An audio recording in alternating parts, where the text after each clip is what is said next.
Back WNST, the Ravens exit from the January postseason fun around here has sort of advanced my clock to Minnesota for 3 weeks from now, and all things Super Bowl 52. I think it's very appropriate that it is Super Bowl 52, and many of us are expecting our own number 52, Ray Lewis, to be inducted into the Pro Football Hall of Fame on August 4th this summer out in Canton, Ohio. Many of you know of my affinity for the Pro Football Hall of Fame.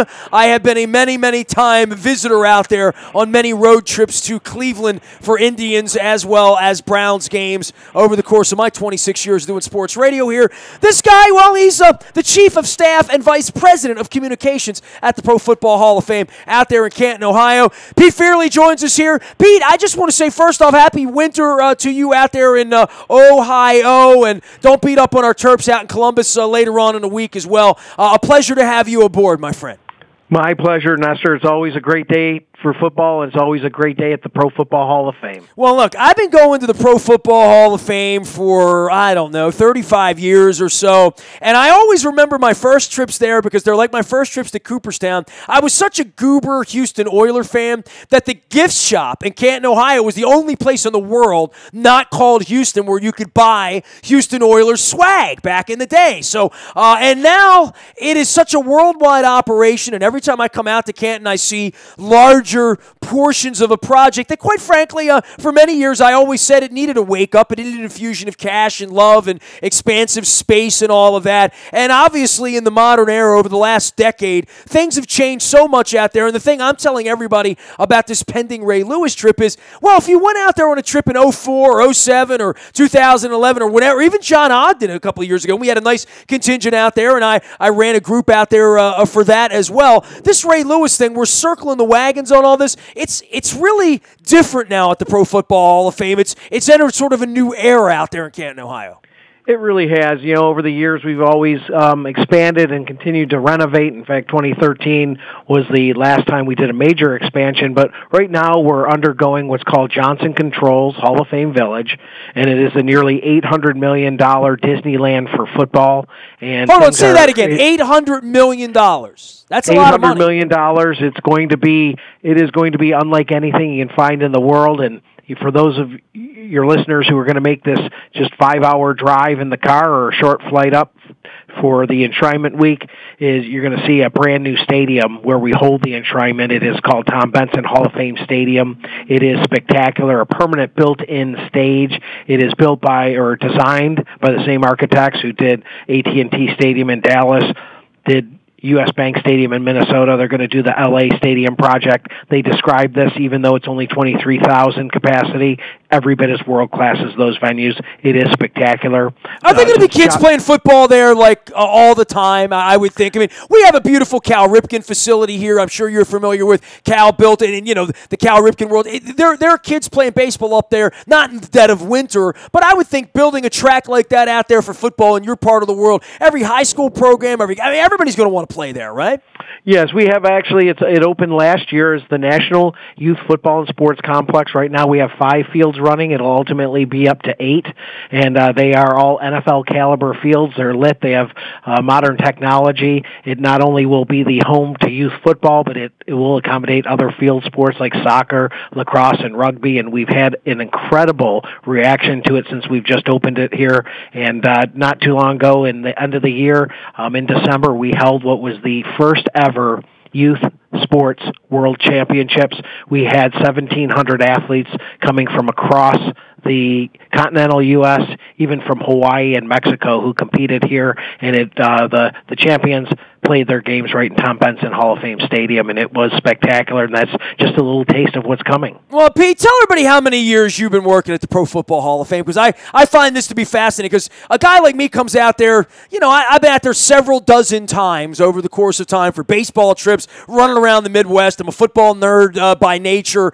and I love all that stuff and the history of all of it, but it changes for me. For a guy that's been doing it as long as you've been doing it, this has really got to be an incredible thing for your career and your life to see it sort of grow up, because I would think even you would admit at some point it sort of did lag behind other museums and other places just because nobody had given it the kind of money it needed to make the move from being sort of a paper museum into sort of this digital interactive place that it's become, right? Yeah, it really has grown. I mean, I think our standards at the Hall have always been the highest standards as far as caring for our collection, but certainly I've been here almost 30 years and seeing how much has changed in the way we present that. And I think most fans don't realize is that when they walk through the Pro Football Hall of Fame, they're only seeing about 5% of our collection. The rest is cared for by a professional curatorial staff that just recently was recognized we became the first major sports Hall of Fame to become an accredited museum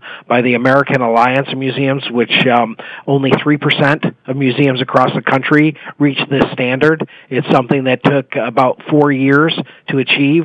The process is very, very, very stringent.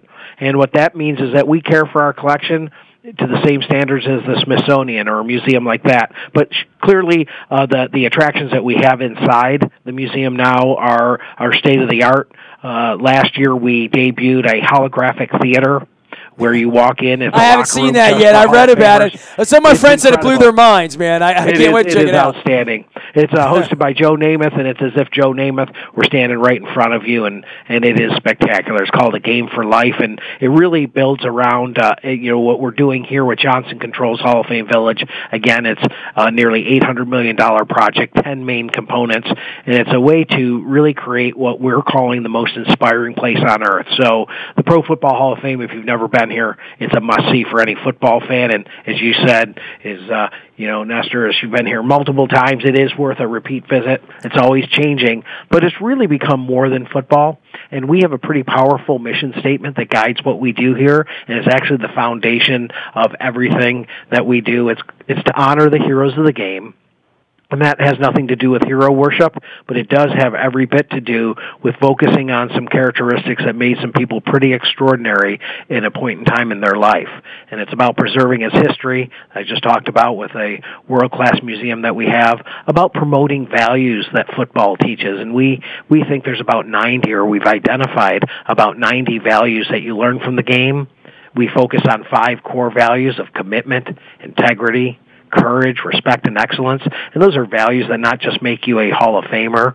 Those are values that make you a great broadcaster, or make you a great business person, a great violinist in the orchestra, or quite frankly, what makes you a great community and a great country. And that's really what is at the foundation. And the last point of our mission statement is about celebrating excellence everywhere, not just on the football field, but everywhere. And that's what we're creating here. We're taking this incredibly popular game, we're positioning it and using it as a platform to inspire people's lives. When you come to the Pro Football Hall of Fame and Johnson Controls Hall of Fame Village when it's done, we will impact your life by telling these incredible lessons that you learn from the game. Pete Fierle is the Chief of Staff and Vice President of Communications at the Pro Football Hall of Fame in Canton, Ohio.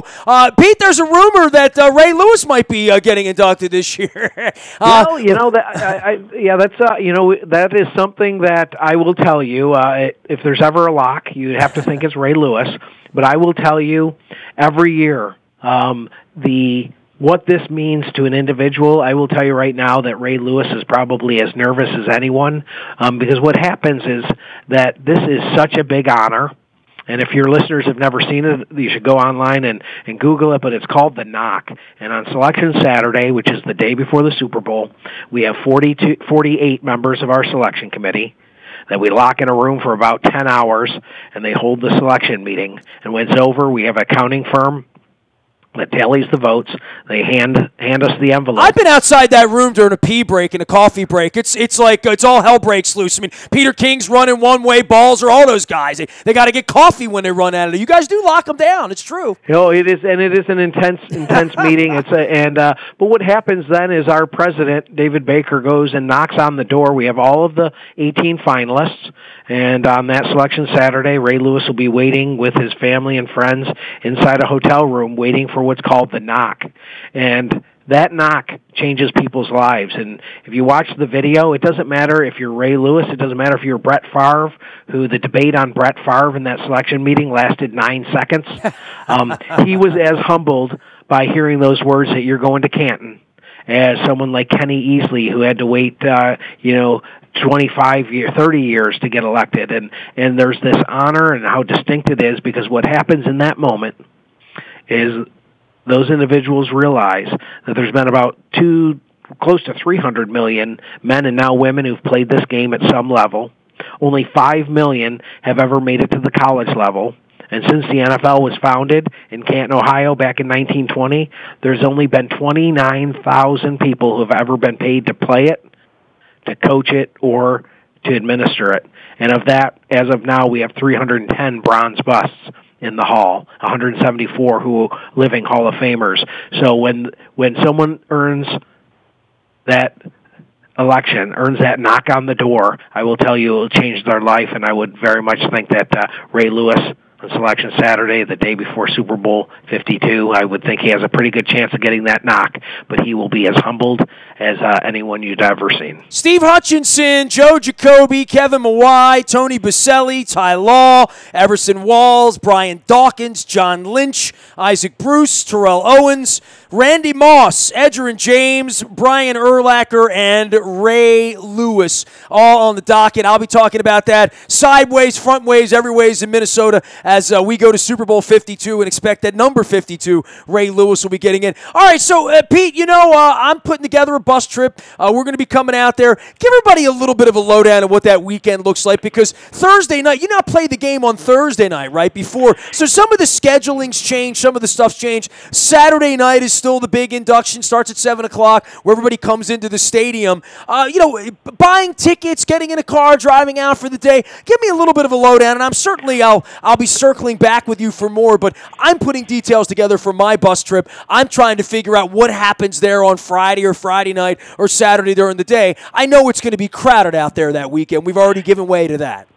Yeah, it's called Enshrinement Week. That's powered by Johnson Controls. It has become an event that continues to grow. So any of your listeners who are out here to see Jonathan Ogden get enshrined, you'll be surprised at how much it's grown even in that brief time. But it is an event that kicks off the NFL season. It bookends the season with the Super Bowl. And this is a great celebration of the game. There's all sorts of different events that are going on. We have fan tents on the campus.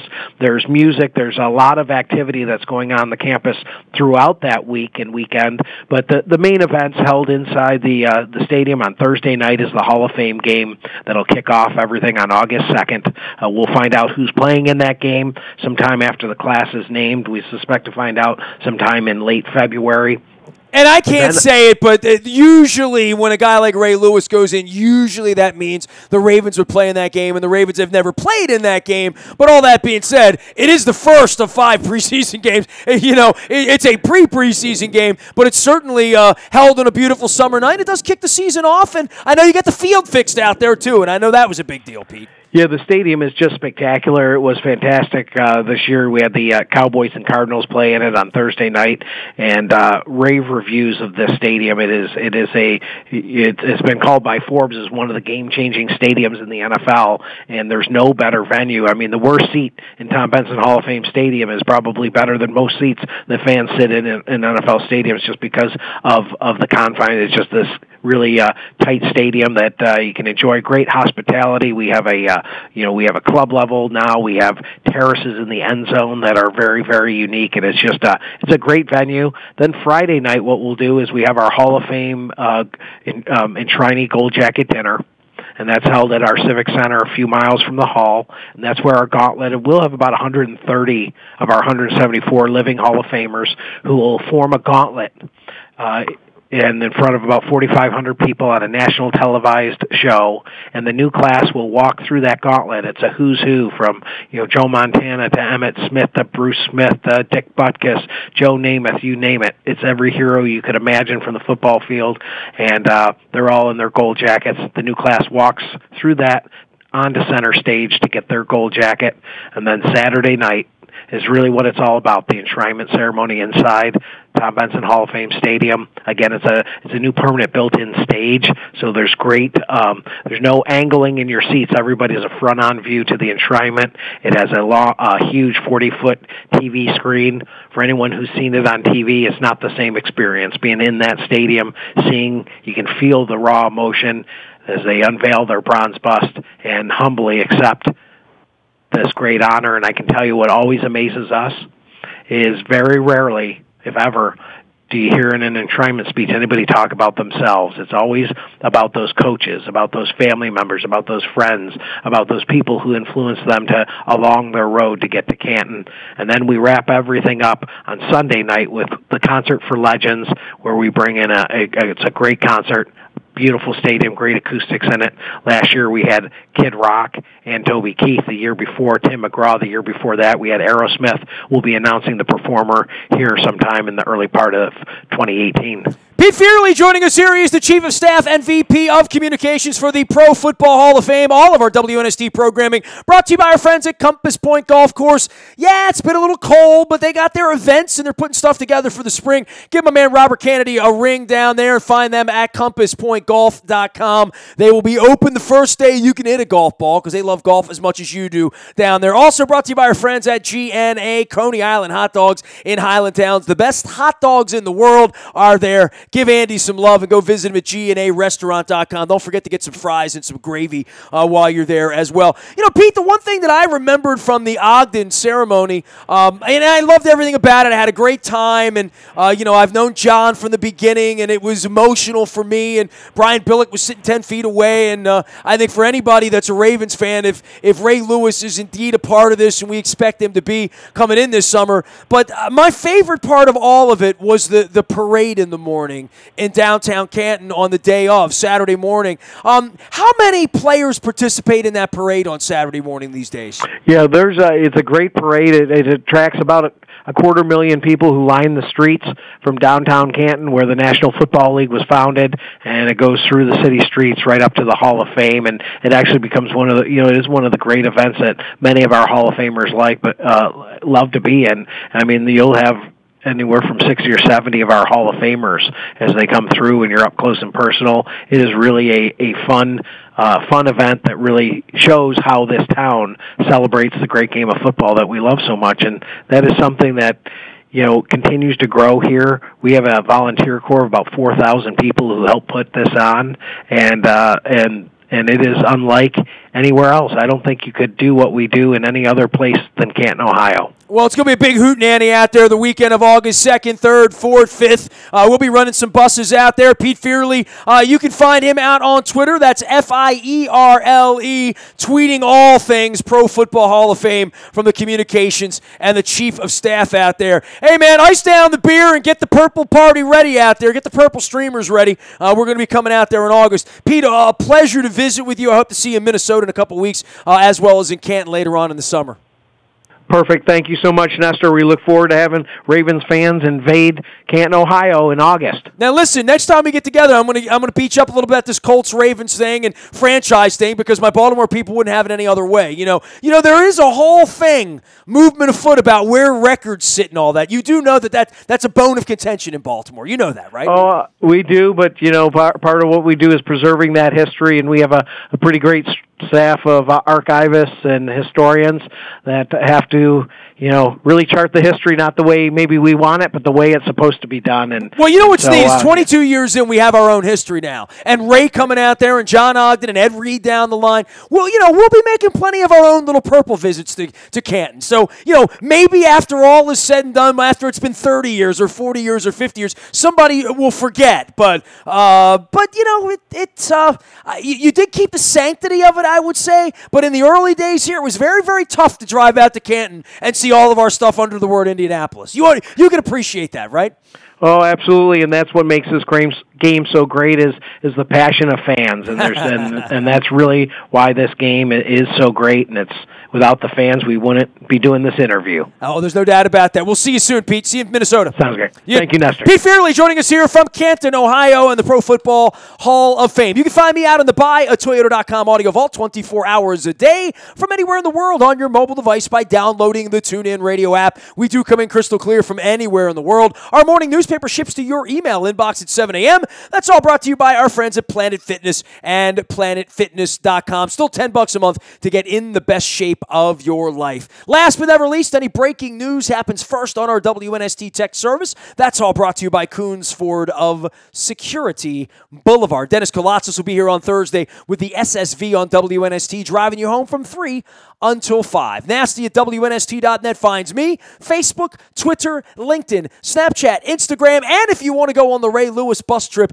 throw me an email, nasty at WNST.net. I am a very available individual. We are WNST.net, AM 1570 and WNST Towson, Baltimore, and we never stop talking Baltimore sports.